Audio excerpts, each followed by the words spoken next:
Hi friends, कैसे हैं आप लोग। तो आपका स्वागत है मेरे चैनल फॉर लर्नर में और बहुत बहुत स्वागत है। तो हम लोग चालू करते हैं अपना पार्ट 2 फ्रेंच रेवोल्यूशन का। पहले हम लोग पार्ट 1 में बात कर ही लिए थे, फ्यूडल तक हो गया था हम लोग का, फ्यूडल तक तो हो ही गया था।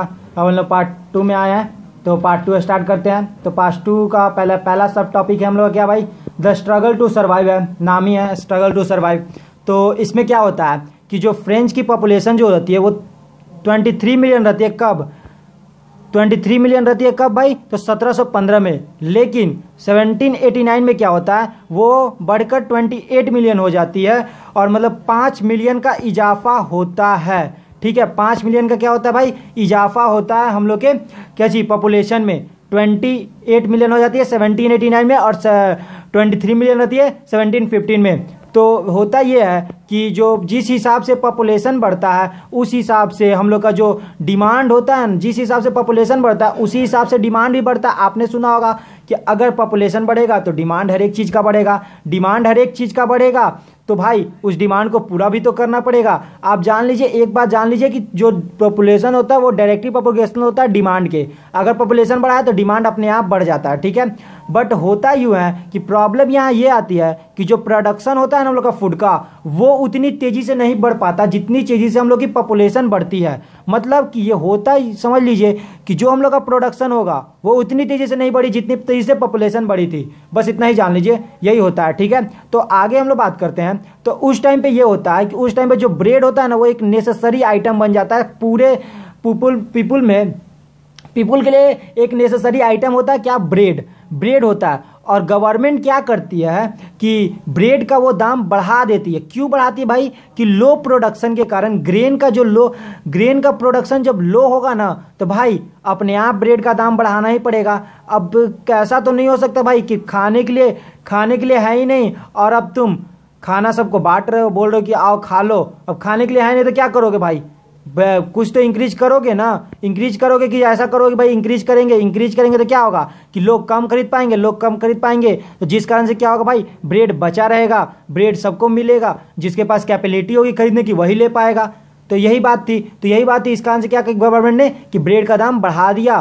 तो होता यह है कि देखो ब्रेड का दाम जिस हिसाब से बढ़ता है उस हिसाब से पीपुल का जो वेज होता है ना वो नहीं बढ़ पाता है। मतलब अगर तुम्हारा वेज 10,000 रुपये है महीने का और तुम्हारा सामान मतलब तुमको ब्रेड खरीदने में मतलब घर का जो सामान होता है ना, जो भी तुम्हारा डेली एक्सपेंसेस होता है ना उसका दाम था पहले 6,000। ठीक है, लेकिन गवर्नमेंट ने उसका दाम बढ़ा के कर देती है, पूरा का दाम बढ़ाने में हो जाता है कितना, 8,000 रुपये। ठीक है, लेकिन तुम्हारा सैलरी बस 200 रुपया बढ़ता है। तो अब तुम बताओ कि तुम्हारा जो जिस हिसाब से ब्रेड का दाम बढ़ा उस हिसाब से तुम्हारा सैलरी बढ़ा नहीं ना। तो बस यही बात थी, समझे। अब इसके कारण क्या होता है, इसके कारण ये होता है ना कि जो गैप होता है ना रिच और पुअर के बीच में वो बहुत ज़्यादा बढ़ जाता है। मतलब गरीब और गरीब हो जाता है और अमीर और ज़्यादा ही अमीर हो जाता है इस कारण से। तो आगे देखते हैं। तो होता ये है कि ये जो स्थिति होती है ना, और इससे भी भयंकर स्थिति तब हो जाती है जब पूरा फसल बर्बाद हो जाता है। किसके कारण, ओले पड़ने के कारण पूरा फसल जो होता है ना वो पूरा फसल बर्बाद हो जाता है, जिस कारण से देश में क्या आ जाता है, सब्सिस्टेंस क्राइसिस आ जाती है पूरे देश में। किस कारण से भाई, तो ओले पड़ने के कारण जो खेती होती है, जो भी फसल होते हैं वो सब खराब हो जाते हैं, जिस कारण से ऐसा हालात बनता है। तो पहले हम लोग बात जानते हैं किसका भाई, तो सब्सिस्टेंस क्राइसिस क्या होती है। बहुत इंपॉर्टेंट पॉइंट है, इसको पहले एक बार जान लेते हैं। ठीक है, तो ये होता है, ये एक ऐसा सिचुएशन, बहुत एक्सट्रीम सिचुएशन होता है जिसमें तुम्हारा बेसिक लाइवलीहुड होता है ना वो इंडेंजर हो जाता है। इसको समझो, जैसे मान लो तुम्हारा एक थाली है, उसमें जो दाल चावल रोटी सब्जी ये जो तुम्हारा बेसिक नीड होता है ना हमेशा डेली का, ये भी तुम्हारा पूरा ना हो पाए, एक ऐसा सिचुएशन हो जाए कि ये भी तुमको ना मिल पाए, तो यही सिचुएशन को क्या कहेंगे, सब्सिस्टेंस क्राइसिस कहेंगे।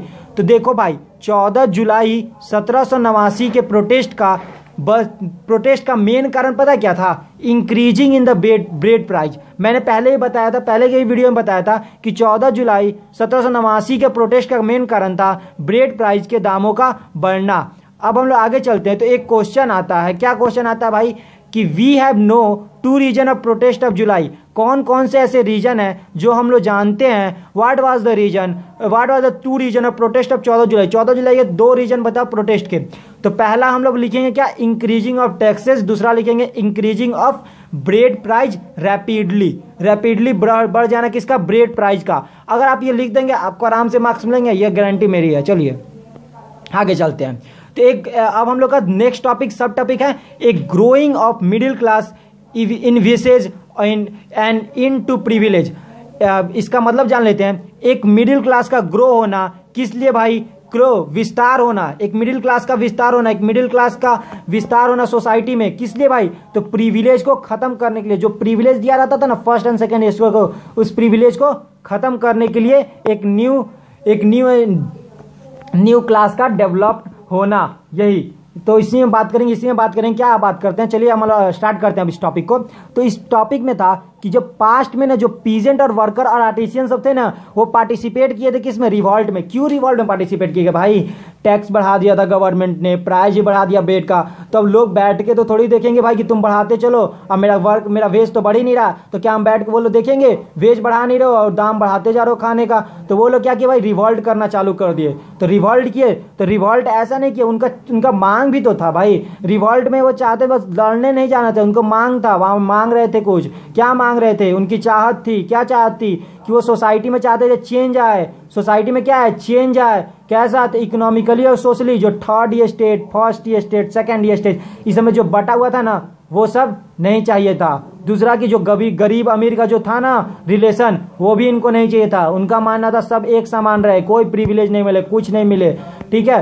तो अब होता है कि 18th सेंचुरी में एक ग्रुप होता है, एक सोशल ग्रुप होता है, जिसका नाम आगे चल के क्या बनता है, मिडिल क्लास बनता है। क्योंकि उसमें बहुत सारे मर्चेंट, मैन्युफैक्चरर्स और ऑल्सो इंक्लूड कौन रहते हैं, थर्ड स्टेट के लोग, जैसे लॉयर हो गया, एडमिनिस्ट्रेटिव ऑफिशियल हो गया, फिर तुम बात करोगे डॉक्टर्स हो गए, इंजीनियर्स हो गए। ये सब लोग किसमें है, मिडिल क्लास लोग में। ये चाहते थे क्या, इंड करना किसको, प्रिविलेज को। जो प्रिविलेज मिलता था ना उसको इंड करने का ये चाहते थे। इसलिए इन्होंने ऐसा एक ग्रुप बनाया। और ये सब ग्रुप क्या था भाई, ये सब ग्रुप के जितने भी लोग थे ना, वो सब तो पहले बात की वेल एडुकेटेड लोग थे।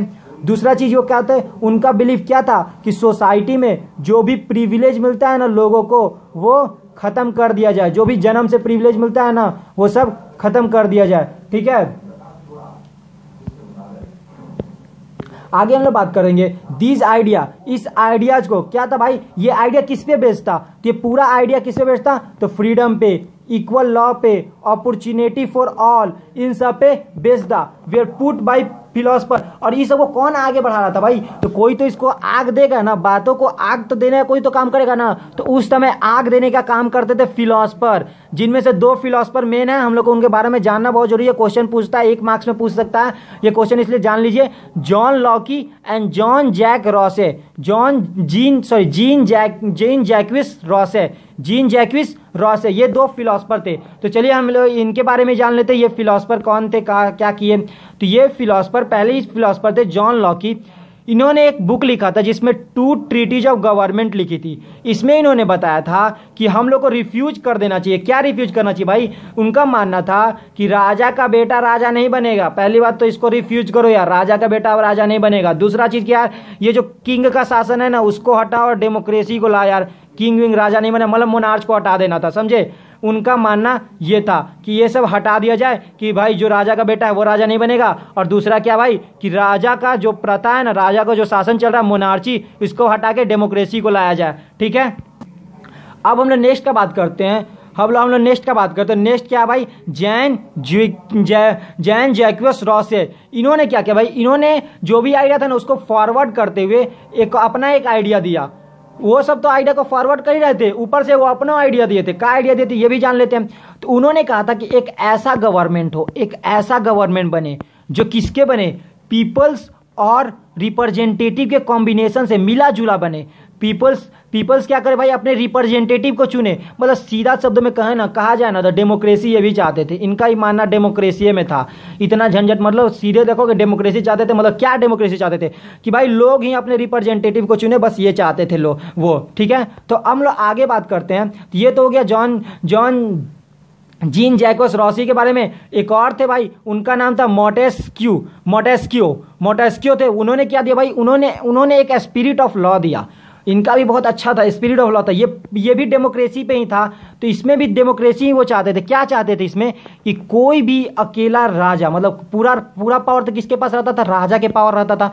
तो उनका मानना था ऐसा ना हो, ये जो पावर है ना इसको डिस्ट्रीब्यूट कर दिया जाए। किसमें भाई, तो लेजिस्लेटिव में, एजुकेटिव में और जुडिशरी में, तीनों में ये पावर बांट दिया जाए। और दूसरा चीज क्या भाई, कि तीनों एक दूसरे पर निर्भर रहे, कोई भी इकलौता जो रहे ना पावर में, ज्यादा पावर किसी के पास इकलौता ना रहे, सब एक दूसरे पे इंटरडिपेंडेंट रहे। उनका मानना ये था। अब आगे क्या हुआ कि इस मॉडल जो था ना, ये जो मॉडल था ना, इसको अब यूएसए ने पुट भी किया। किस पे पुट किया, कि जो ब्रिटेन से 13 गो कॉलोनी थी ना, जो अमेरिका की 13 कॉलोनी थी, जो ब्रिटेन से इंडिपेंडेंस ली थी ना, उस पे इस मॉडल को लागू किया गया यूएसए के द्वारा। ठीक है, इस मॉडल किस पे लागू किया भाई, तो 13 इंडिपेंडेंट कॉलोनीज ऑफ अमेरिका। ठीक है, अमेरिका के 13 गो इंडिपेंडेंट कॉलोनीज पे इसको लागू भी किया गया। ठीक है, अब देखो यह सब आइडियाज पता है कहाँ डिस्कस होने लगा, कॉफी शॉप में डिस्कस होने लगा। पूरे कॉफी शॉप, सैलून, ग्रुप सब में ये सब आइडियाज को डिस्कस करने लगा। फिलोसफर ने इस सब को डिस्कस किया कि भाई ऐसा ना ऐसा हो, ये किया जाए, वो लाया जाए, ऐसा मतलब डिस्कस होने लगा। अब आगे इधर देखिए, इधर लुईस 16 बैठ के क्या सोच रहा था, इधर तो फिलोसफर अपना बात चला रहे थे, उधर लुईस 16 बैठ के सोच रहा था, एक प्लान बना रहा था। क्या प्लान था उसका भाई, कि वो फर्दर मतलब फिर से इंपोज करे, क्या टैक्स को फिर से बढ़ाए, फिर से वो टैक्स को क्या करे भाई, बढ़ाए। तो इसके हिसाब से क्या हुआ भाई, कि लोग जैसे ही इसके बारे में जाने, लोगों को बहुत ज्यादा गुस्सा आया, उन्होंने प्रोटेस्ट करना फिर से चालू कर दिया। और जो सिस्टम ऑफ प्रिविलेज था ना, इसके अगेंस्ट में प्रोटेस्ट किया।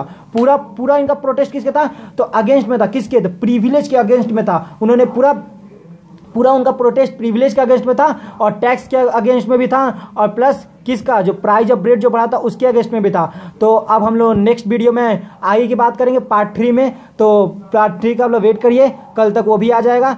Thank you very much. LSS करना नहीं भूले, एलएसएस बहुत जरूरी है। लाइक, शेयर एंड सब्सक्राइब, ये बहुत मोस्ट इंपॉर्टेंट चीज है, आपको ये सब करते रहना चाहिए। ठीक है।